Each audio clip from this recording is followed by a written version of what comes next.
Bismillahirrahmanirrahim. Innal hamdalillah nahmaduhu wa nasta'inuhu wa nastaghfiruh wa na'udzu billahi min syururi anfusina wa min sayyiati a'malina. May yahdihillahu fala mudilla lahu wa may yudlil falan tajida lahu waliyyan mursyida. Asyhadu an la ilaha illallah wahdahu la syarika lah wa asyhadu anna Muhammadan abduhu wa rasuluhu la nabiyya ba'dah. Allahumma shalli ala Muhammad wa ala ali Muhammad kama shallaita ala Ibrahim wa ala Ibrahim wa barik ala Muhammad wa ala ali Muhammad kama barakta ala Ibrahim fil alamin innaka Hamidum Majid. Amma ba'du. Sekarang kita bahas bagian yang ke-38.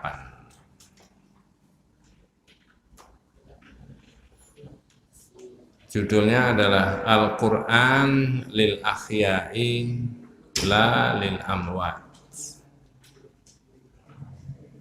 Quran itu untuk orang yang masih hidup, bukan untuk orang yang sudah mati.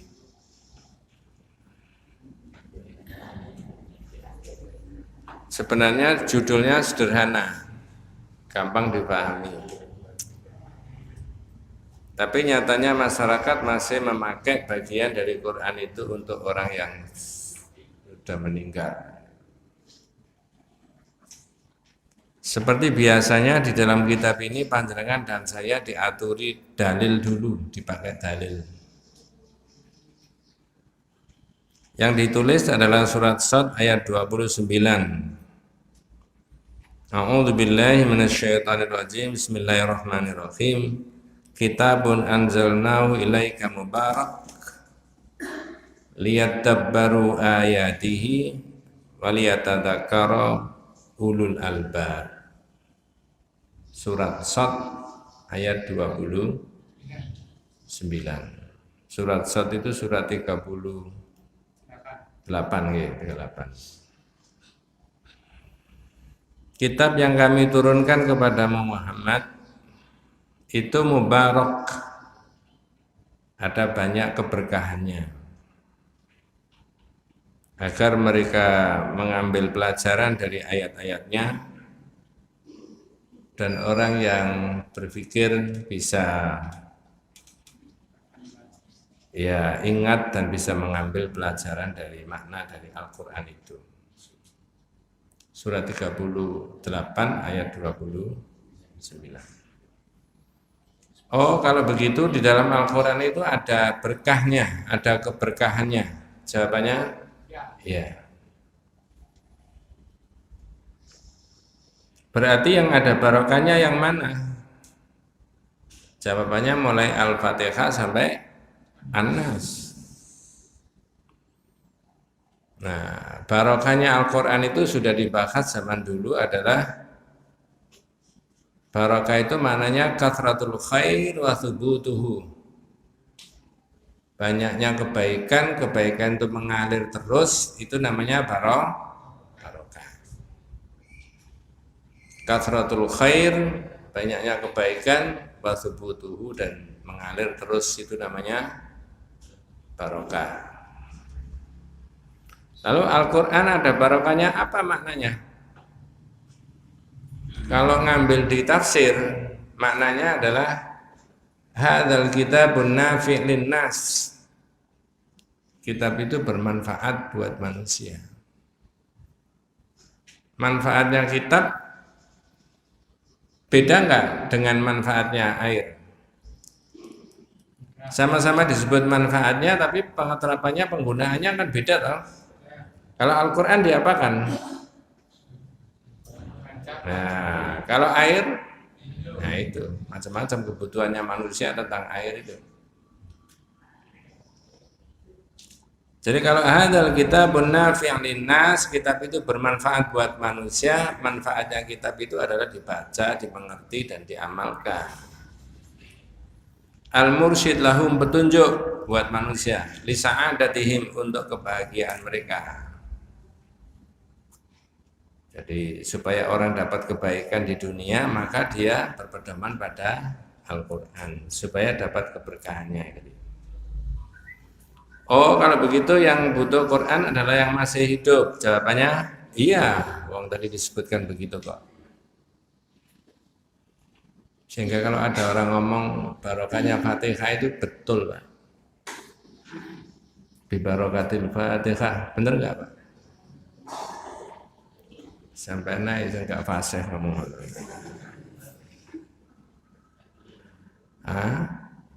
Cuma keberkahannya itu gimana itu? Karena Al-Fatihah itu merupakan ummul kitab. Di dalam Al-Fatihah itu ada iyyaka na'budu wa iyyaka nasta'in. Itu mestinya ayat itu bukan iyyaka na'budu, tapi apa? Na'budu iyyaka wa nasta'inu iyyaka menurut bahasa Arab. Tetapi dari Allah itu ya sudah benar, iyyaka na'budu wa iyyaka nasta'in, tidak boleh dirubah-rubah. Nah, tadi kok mestinya Pak? Dilihat dari aspek bahasa Arab. Wes. Laqad tasabaqa as-sahabatu lil amali bi awamil Qur'an wa tarki nawahihi. Para sahabat itu dulu berlomba-lomba mengamalkan Al-Qur'an dengan apa perintahnya Al-Qur'an diamalkan dan larangannya ditinggalkan. Makanya sahabat itu kalau ada gerak-geriknya Rasulullah tidak biasa, tanya.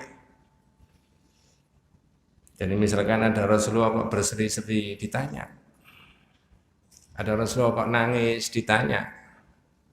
Karena setiap gerak-geriknya Rasulullah yang tidak biasa itu ada aspek apa syariat. Kenapa Rasulullah berseri-seri? Ada syariat apa? Ada ayat apa? Nara fi wajhika busyra ya Rasulullah. Nabi, saya kok melihat engkau berseri-seri, ada apa? Karena Rasulullah ini sumber hukum.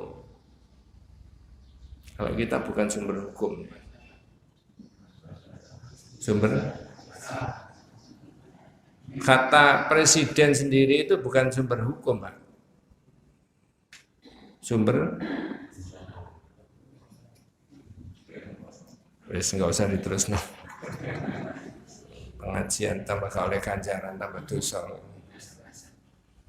Ya. Terus pagi-pagi Rasulullah nangis, ditanya, "Lima tabghi ya Rasulullah?" Kok nangis, ada apa? Laqad ghafarallahu laka ma taqaddama min dzambika wa ma ta'akhkhara, padahal engkau ini sudah diampuni sama Allah. Nyatanya nangisnya Rasulullah itu tadi malam menerima ayat Al-Qur'an. Sampai diriwangi apa? Nangis. Ada ayat yang diturunkan ke Rasulullah sampai Rasulullah itu diriwangi apa? Nangis. Saya sudah terangkan itu. Ayatnya ayat apa itu? Inna fi khalqis samawati wal ardi wa ikhtilafil laili wan nahari la ayatil liulil albab. Jadi ada kejadian langit bumi bergantinya siang dan malam dan sebagainya, itu ada tanda-tanda kekuasaan Allah, ada ayatnya Allah. Tapi enggak semua orang ngerti bahwa itu ayatnya Allah. Jadi para sahabat berlomba-lomba mengamalkan Al-Qur'an. Fa asbahu su'ada ad-dunya wal akhirah. Karena mereka memegangi Al-Qur'an, mengamalkan Al-Qur'an, maka mereka menjadi bahagia di dunia dan akhirat. Wa khina tarakal muslimuna ta'alim al-Qur'an, ketika orang Islam itu meninggalkan pelajaran-pelajaran Al-Qur'an, wa takhaduhu lil mauta yaqra'unahu 'alal qubur, lalu memakai Al-Qur'an itu dipakai untuk orang yang sudah meninggal di kuburan, dibaca. Aulit takziah wa ayyamu takziah, ketika orang bertakziah menjadi apa? Fa asabahumudzul wa tafarruq, maka umat Islam menjadi hina dan menjadi bercerai-berai. Kalau pengeterapannya Al-Qur'an itu tidak menurut yang disyariatkan seperti para sahabat zaman dulu, dibaca, diamalkan, lalu berlomba-lomba kepengen apa? Mengamalkan. Coba saya tambahi satu poin. Kita kalau ada pengajian itu kan banyak orang tanya, Pak, ya. Enggak, maksudnya tidak di sini aja, di mana-mana, kan gitu kan? Ya. Maksudnya yang tanya itu apa? Pengen tahu. Kalau sahabat zaman dulu tanyanya pengen apa? Kalau sahabat tanyanya itu pengen ngamalkan, Pak. Jadi kalau ditanya, kenapa kok sampai tanya? Loh, ada syariat apa? Saya tak amalkan. Kalau sekarang, loh kok tanya apa? Ya ingin tahu aja Pak Ustadz. Beda nggak sama sahabat, Pak? Ya. Kadang pertanyaannya puanjuang gitu. Ya. Apakah kalau sudah diterangkan sama Pak Ustadz yang Pak Kiai lalu diamalkan? Jadi misalkan Pak Ustadz, apa misalkan sholat duha itu 8 rakaat boleh tak Pak Ustadz? Pak Ustadznya jawab, boleh Bu, ada keterangannya gini. Apa sampean mau mengamalkan sholat duha 8 rakaat Bu? Enggak, tanya tok kok. Ya, begitu. Waqala ada dalilnya. Jadi di bagian awal menerangkan bahwa Al-Quran itu ada berkahnya dan para sahabat zaman dulu adalah berlomba-lomba mengamalkan Al-Quran menjadi umat dan masyarakat yang apa? Su'ada fid dunya wal akhirah, menjadi orang yang beruntung bahagia di dunia dan akhirat, menjadi orang yang maju. Tak potong dulu Pak, tadi saya lupa. Apa betul Pak? Kalau Islam ini diamalkan dengan yang sebenar-benarnya, orang Islam ini jadi maju Pak?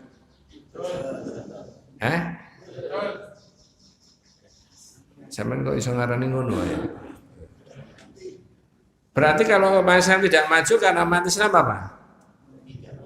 Meninggalkan ajaran agamanya. Betul kan?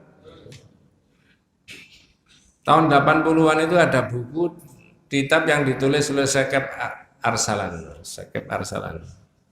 Limadza ta'akhkharul muslimun wa limadza taqaddama ghairuhum? Kenapa orang Islam itu mundur yang bukan Islam itu maju? Sama-sama meninggalkan agamanya. Kalau umat Islam meninggalkan agamanya menjadi apa? Mundur. Kalau orang lain meninggalkan agamanya malah apa? Berkembang. Berarti nilai-nilai agama itu di dalam agama Islam nilainya cukup luhur dan bisa memotivasi seseorang untuk berbuat yang dinamis, yang baik.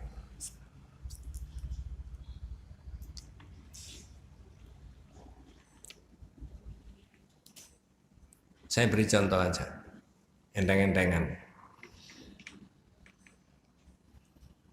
Apakah dalam iman kita itu ada keyakinan bahwa surga dan neraka itu ada? Pertanyaan kubur itu ada? Jawabannya? Ada. Ada itu kita percayai menurut akal sehat, menurut ilmu, menurut iman, menurut hati nurani. Yang betul menurut apa? Iman. Berarti tidak bisa dibuktikan dengan kasat mata kan?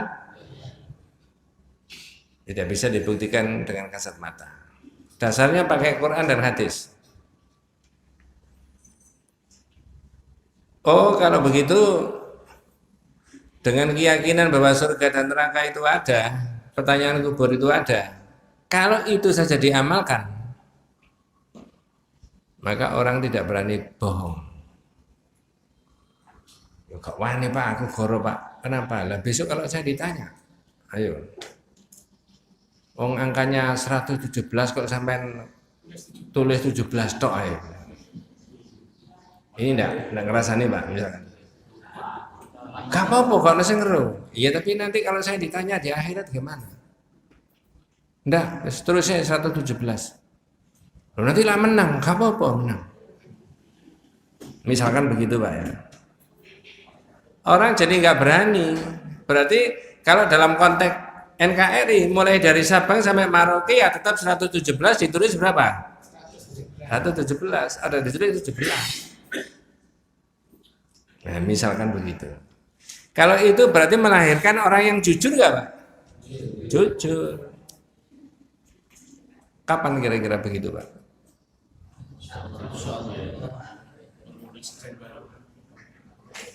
Padahal itu orang beriman semuanya Pak. Jenengan ini menyimpang tapi ada hubungannya dikit ya. Jenengan mesti baca tulisan yang agak panjang kemarin. Orang Indonesia yang hidup di Jepang sudah berpuluh-puluh tahun beranak pinak di sana, melihat pemandangan bahwa pemilihan di sana sangat jauh berbeda dengan di Indonesia. Betul Pak ya? Malu dia rasanya sebagai orang Indonesia, negara berkembang tapi masih begitu. Di sana itu nggak ada orang gontok-gontokan, nggak ada orang kampanye model kayak di sini, tidak ada orang bagi-bagi duit sampai 400.000 amplop. Ada nggak Pak? Nggak ada di sana. Karena masyarakat sudah tahu ini orang baik, ini tidak, saya milih ini. Tanpa diberitahu, tapi ngerti dengan sendirinya mereka. Saya akan pilih orang terbaik. Walaupun beda pendapat, tidak apa-apa, tapi saya harus pilih yang ini. Nah, tak tanya, model begitu itu model syariat nggak? Muslim nggak mereka? Bukan. Tapi perilakunya contoh itu.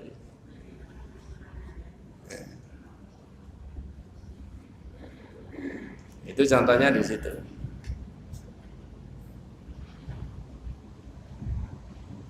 Jadi Jamil Zaini menulis bahwa jika Islam itu dilaksanakan itu Al-Quran tadi, maka fa'asbahu su'ada, mereka menjadi bahagia, orang-orang Islam itu menjadi maju fid dunya wal akhirah. Tapi begitu khina tarakal muslimuna ta'alim al-Quran, ketika orang Islam itu meninggalkan pelajaran-pelajaran dari Al-Quran, wattakhaduhu lil mauta, menjadikan Al-Quran itu untuk orang yang mati, yaqra'unahu 'alal kubur, dibaca di mana? Kuburan. Ya. Berarti kalau dibaca di kuburan berarti menjadikan kuburan, fungsinya kuburan sebagaimana fungsinya apa? Masjid. Larangannya Rasulullah tidak boleh menjadikan kuburan sebagaimana masjid. Maka umat Islam fa'asabahumudul wa tafarruq, lalu menjadi hina umat Islam dan menjadi bercerai-berai karena meninggalkan pelajaran Al-Quran tadi. Di dalam surat Furqan, wa qala ar-rasul ya rabbi inna qaumi ittakhadhu hadzal qur'ana mahjura. Apa terjemahnya? Berkatalah Rasul, ya Rabbku, sesungguhnya kaumku menjadikan Al-Quran ini sesuatu yang tidak dipedulikan. Ya, benar Pak. Laqad anzalallahu al-Qur'ana lil akhya liya'malu bihi fi hayatihim. Jadi Allah menurunkan Al-Quran itu untuk orang hidup supaya mereka mengamalkan Al-Quran itu dalam kehidupan mereka. Wal Quran laisa lil mauta. Quran itu bukan untuk orang yang apa? Yang sudah mati. Ya mumpung masih hidup ini Pak, maca Quran. Angen-angen jangan keliru sama ngane. Ya. Tak potong dulu. Apakah Al-Quran itu buku ilmiah? Halo? Loh. Sampeyan kudu mikir Bu, jangan lihat tok.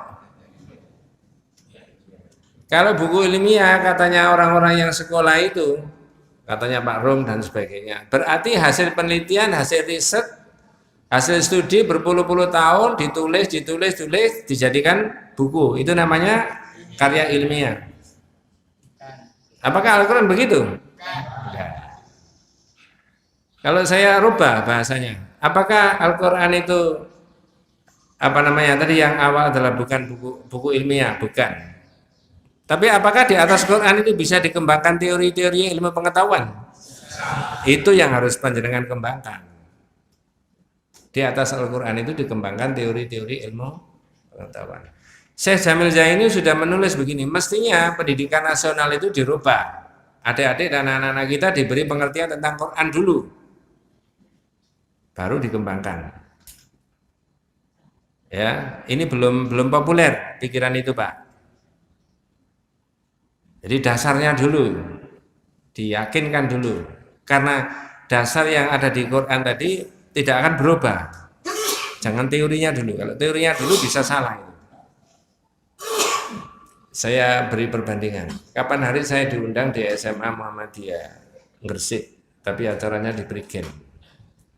Saya disuruh memberi sinergi menuju pendidikan berkemajuan, guru-gurunya SMA Muhammadiyah. Saya bilang, kalau saya disuruh menerangkan mengenai manajemen pendidikan modern, bukan saya orangnya, cari orang lain.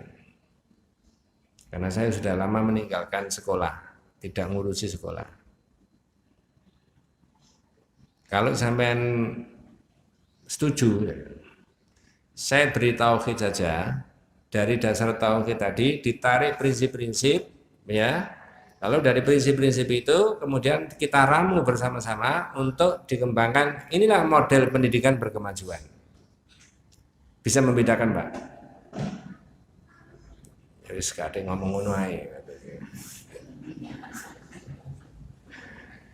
Jadi saya diminta untuk memberi materi tentang sinergi menuju pendidikan berkemajuan.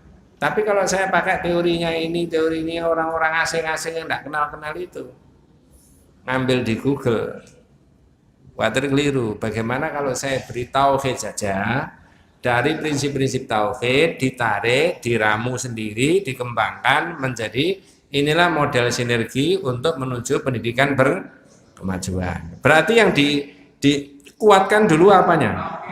Dasarnya dulu tauhidnya, baru ditarik, dikembangkan kemana-mana. Setuju? Loh, saya tidak ngurui sampean Pak, tapi ini ide saya saja. Saya beri contoh. Tauhid itu menghargai harkat dan martabat manusia, saya bilang gitu. Dari mana kita tahu? Wa ma khalaqtul jinna wal insa illa, itu Allah sangat menghargai manusia dan manusia tidak boleh syirik. Begitu manusia syirik, maka manusia itu menjatuhkan harkat dan martabatnya sendiri, lalu lebih memuliakan benda-benda dan barang yang disirikan. Ngerti maksudnya Pak? Jadi kalau manusia itu adalah makhluk yang paling mulia harkat dan martabatnya, tapi ketika manusia jatuh dalam perbuatan syirik, maka manusia merendahkan dirinya sendiri dan lebih memuliakan benda-benda dan barang yang disirikan tadi. Betul Pak ya?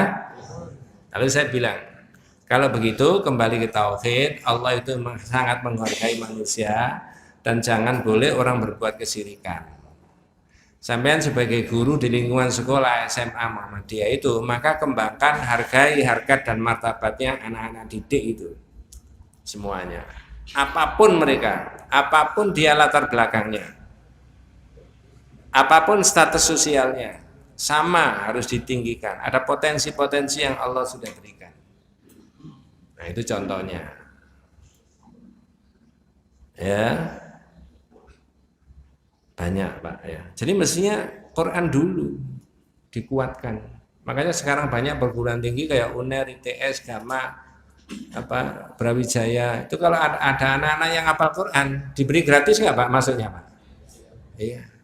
Karena dia tahu anak ini mesti cerdas, ya. Sampai tempat-tempatnya tahu itu, pojok kanan atas baris ketiga, kan begitu kan? Sampean tahu tapi itu, ya.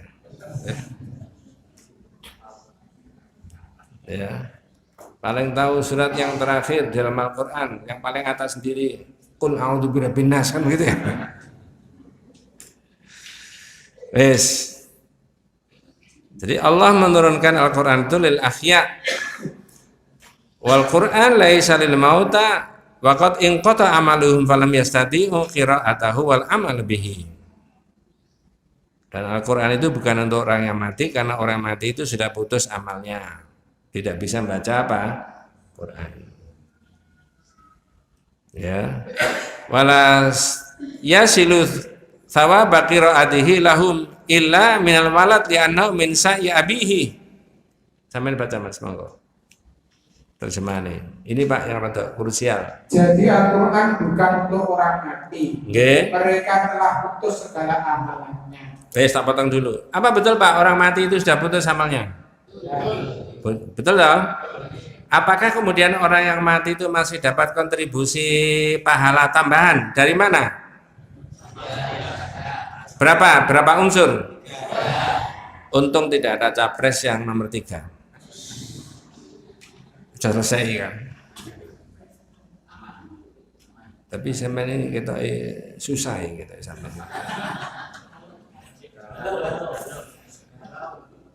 Kalau kalau tauhid dikuatkan gampang, qadarullah, sudah takdirnya Allah. In qata amaluhu illa min thalathin. Satu adalah sedekah jariyah, betul Pak ya? Dan saya sudah mengatakan sedekah jariyah itu tidak harus hanya tanah kaplingan. Orang infak buku ini jariyah enggak? Saya pernah diamanati orang itu beli kitab tauhid itu 400 kitab. 400 kitab dibagi, saya suruh bagi di mana-mana. Itu amal jariyah. Yang kedua apa? Ilmu yang bermanfaat. Ilmu yang bermanfaat apa harus menguasai kitab itu semuanya, Pak? Enggak toh? Mah mau ngaji nerang ini bermanfaat, ada dalilnya. Berarti kita ini yang kemarin kita lakukan sekarang tidak. Bermanfaat orang lain toh? Itu dia cerita sama tonggonya lagi berkembang. Jadi kita punya kontribusi untuk mencerdaskan masyarakat ini. Yang ketiga waladun saleh yad'ulah. Berarti anak saleh itu kekayaan orang tua dunia akhirat. Investasi orang tua akhirat. Kalau beli properti, investasi dunia bidang apa itu? Dunia. Lebih senang investasi properti apa anak yang saleh? Nah, sing temenan.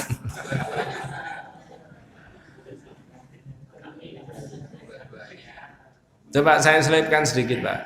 Doanya anak ke orang tua itu kan Allahumma fili wali walidayya warhamhuma kama rabbayani.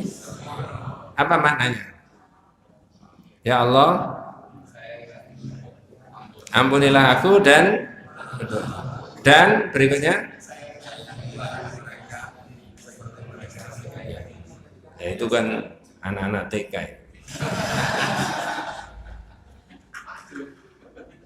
Dan sayangilah aku sebagaimana mereka menyayangi aku ketika aku masih kecil.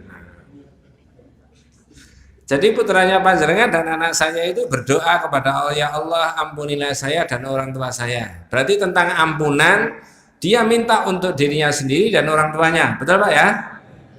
Warhamhuma. Tetapi untuk rahmat dia minta untuk orang tuanya, bukan untuk dirinya sendiri. Warhamhuma, dan berikanlah rahmat kedua orang tuaku itu adalah sebesar apa, segede apa, seberat apa rahmat yang Allah berikan kepada orang tua, sebesar, segede, seberat perhatian orang tua ketika aku masih kecil. Berarti semakin tinggi keseriusan orang tua memelihara anak, membesarkan anak, berarti rahmat Allah semakin apa? Besar. Dari situ kita itu dirangsang pakai doa itu, orang tidak boleh males-males ngurusi apa? Pemane anak diklaim itu tidak boleh, Pak. Diklaim prakno maksudnya.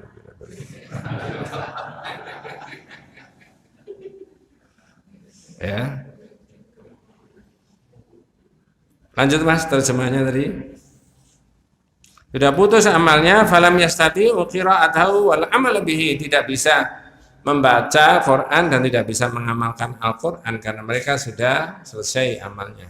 Lanjut. Karena itu pahala bacaan Al-Quran yang disampaikan atau dihadiahkan kepada mereka berdasarkan dalil dari Al-Quran dan hadis sahih tidaklah sampai kepada mereka kecuali dari anaknya sendiri. Anaknya sendiri itu pun menurut itu bukan pahala. Coba ya saya terangkan. Minta tolong dibuka kitab yang lama bab 65.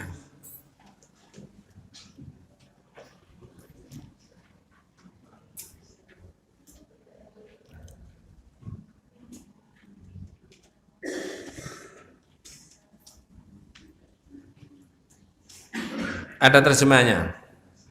Tapi itu keterangannya agak panjang Pak ya. Iya, monggo. Tidak dibenarkan meminta Allah sebagai perantara kepada Ya. makhluknya. Ada satu hadis, monggo.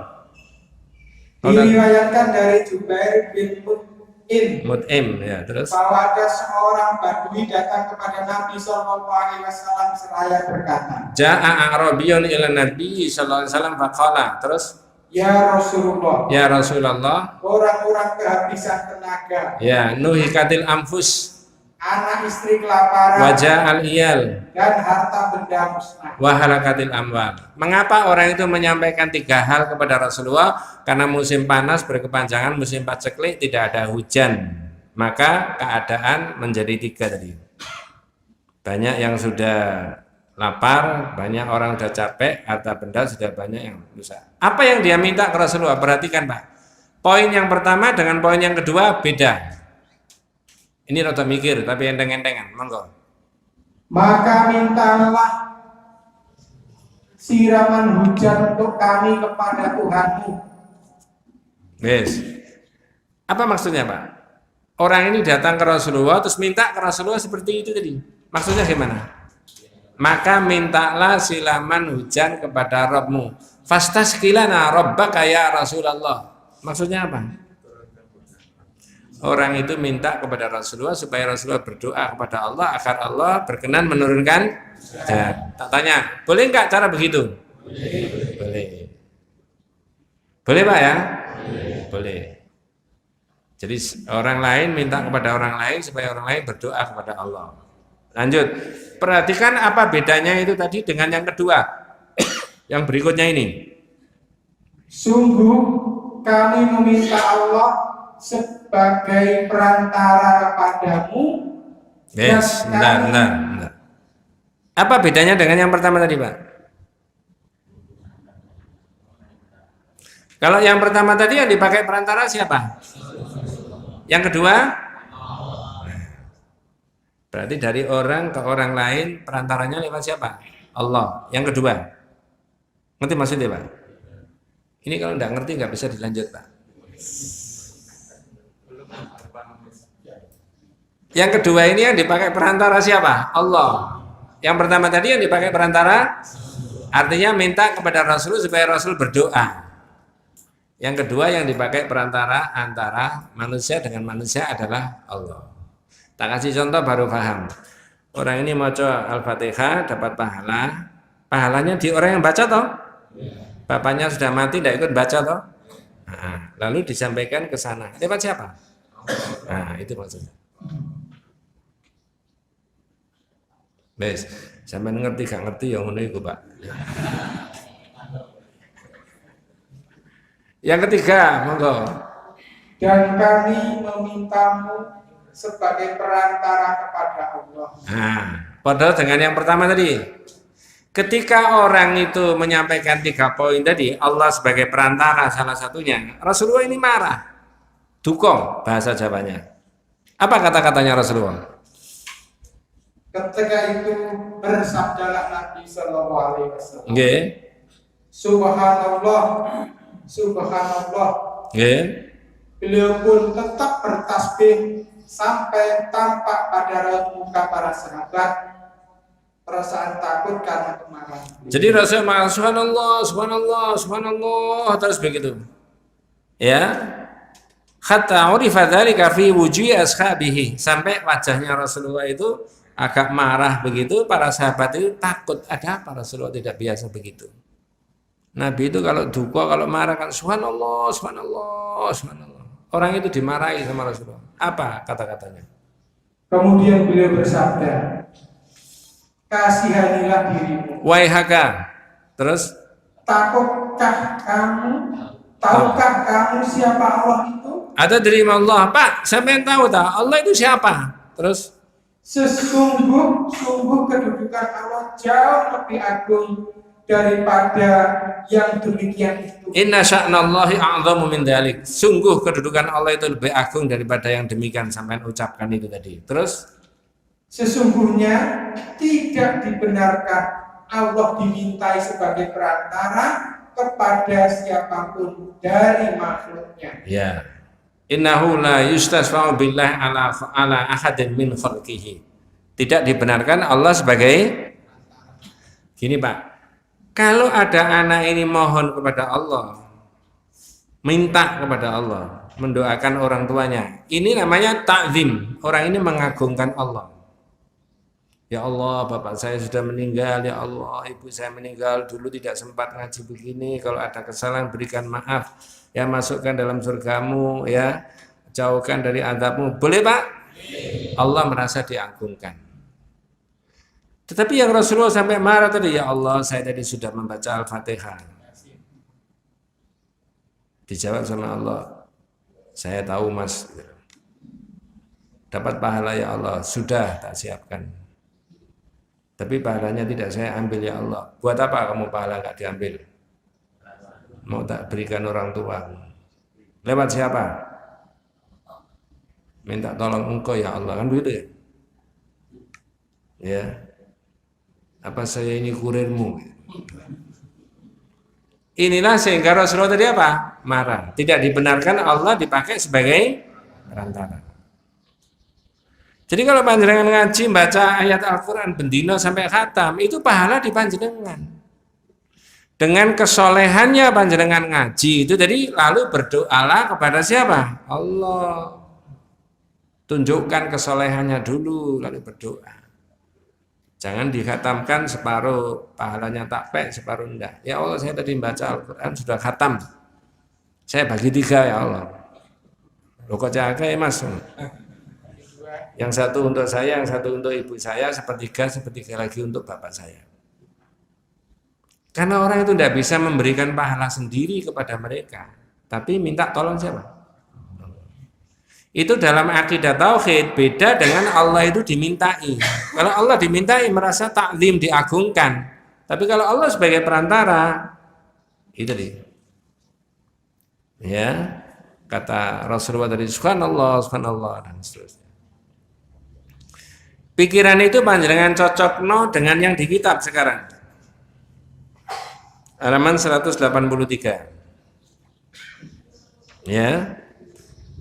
Ada idza matal insan inqata amaluhu illa min thalathin, sudah dibahas tadi. Shadaqatin jariyah, ilmin yuntafa'u bihi, aw waladin shalihin yad'u lahu. Sekarang ayat yang kedua, dan bahwasanya seseorang tiada memperoleh selain apa yang misalkan sendiri. Dari surat An-Najm 39 itu, Zakara Ibnu Katsir fi tafsirihi qaulihi ta'ala, Ibnu Katsir mengatakan dalam tafsirnya ini, ai kama la yuhmal alaihi wizra ghairihi kadzalika la yahsul minal ajri illa ma kasabahu wa li nafsihi. Apa terjemahnya Mas? Ibnu Katsir dalam menyebutkan tafsir ayat di atas mengatakan, sebagaimana dosa orang lain tidak dipikulkan atasnya. Bentar Pak. Naudzubillah min dzalik. Kalau ada seorang berbuat dosa, dosanya itu diterima siapa Pak? Kalau seorang ditegur, oh, Mas, kan kok bolak-balik zina? Lho ndak apa-apa. Ping pira kon saulan? Ping pindho. Dosa saya itu mau tak kirimkan tetangga saya Pak. Bisa nggak? Kata Ibnu Katsir nggak bisa. Al-Maraghi nggak bisa. Kalau dosa nggak bisa ditransfer kepada orang lain, pahala juga tidak bisa. Itulah maksudnya Pak. Ya. Makanya saya berpendapat bahwa mestinya jangan kirim doa, yang ada itu mendoakan. Kalau mengirimkan ada sesuatu yang dikirimkan. Lanjut Mas. Sebagaimana dosa tidak bisa dipikul orang lain, demikian pula ia tidak mendapat pahala kecuali dari usahanya sendiri. Ya, wa min hadhihi ayat al-karimah istambata al-Imam Asy-Syafi'i rahimahullahu annal qira'ata la yasilu ihda athawa bihalil mauta. Nah, ini penting, Pak.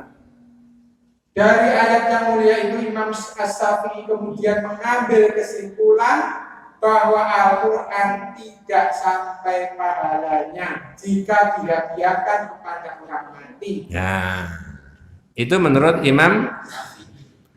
Sebenarnya Ibnu Katsir sama Al-Maraghi sama. Jangan buka surat An-Najm dalam tafsiran Ibnu Katsir, Al-Qurtubi, Al-Maraghi. Wa min hadhil ayat istambata Malik, kalau Ibnu di Al-Maraghi malah ada tambahan wasyafi'i. Imam Malik dan Imam Syafi'i mengambil istimbat hukum bahwa menghadiahkan pahala kepada orang yang meninggal itu tidak sampai ke sana. Yang ada mendoakan. Kalau mendoakan hadisnya tidak ada perselisihan. Tapi kalau ihda utsabab, transfer pahala, nah ini bisa berbeda. Pada waktu masih hidup tidak pernah ngaji, wis gak usah ngaji ya. Lapo? Anak sampean dulu hafal-hafal Quran. Beres. Sementing sampean cepet-cepet apa?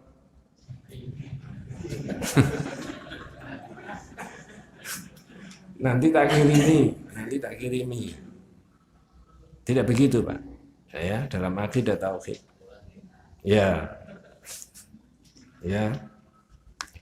Belum selesai ya rekapannya. Li'annahu laisa min amali wa laisa min kasbihim. Wa lihadza lam yantub ilaihi Rasulullah sallallahu alaihi wasallam ummatahu. Terus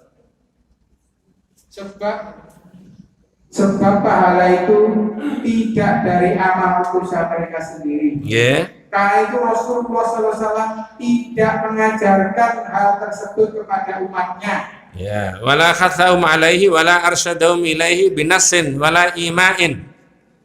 Juga tidak menganjurkannya dan tidak pula mengisyaratkan kepadanya. Walam yunqal dzalika min ahadis sahabati. Baik dengan dalil nas atau sekedar isyarat, yang demikian itu menurut riwayat juga tidak pernah dilakukan para sahabat. Walau kana khairan lasabaquna ilaihi, andai kata enggak.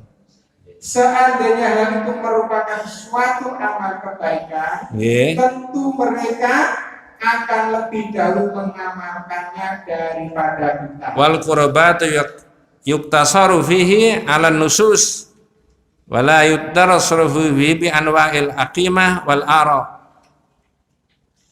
Perkara mendekatkan diri kepada Allah, ibadah itu terbatas pada petunjuk dalil-dalil nas dan tidak berdasarkan berbagai macam kias dan pendapat. Jadi ini pendapatnya Jamil Zainu, kalau mendekatkan diri kepada Allah itu lewat cara yang diajarkan Nabi, tidak ada kias dan tidak ada pendapat akal.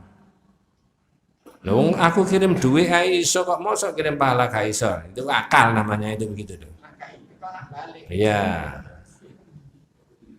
Sama dengan masa menyebut Nabi Allahumma sholli ala Muhammad saja itu pakai akal. Tapi kalau pakai dalil ngono Mas. Nah, itu loh. Maksudnya itu wa ammad du'a was sadaqat fadaka mujma'un ala wusuliha wa manqusun minasyari' alaihima. Adapun doa dan sedekah, maka para ulama sepakat bahwa keduanya bisa sampai kepada orang-orang mati, di samping karena memang ada dalil yang membenarkannya. Sisanya nanti dibahas di bulan berikutnya. Setelah jelas siapa yang menang. Jam 9 saya harus di Prigen insya Allah nanti ya. Hari ini ke sana. Saya sudah WA. Saya beritahu ngajinya libur, apakah saya boleh mengakhiri sebelum jam 7? Katanya jangan libur Ustadz, diakhiri aja sampai jam berapa? Ya 7. Sebelum jam 7. Ya. Orang yang baik itu orang yang memenuhi kesepakatan gitu ya. Kita tutup dengan doa kafaratul majelis. Subhanallahumma wa bihamdika asyhadu an la ilaha illa anta astaghfiruka wa atubu ilaik. Assalamualaikum warahmatullahi wabarakatuh.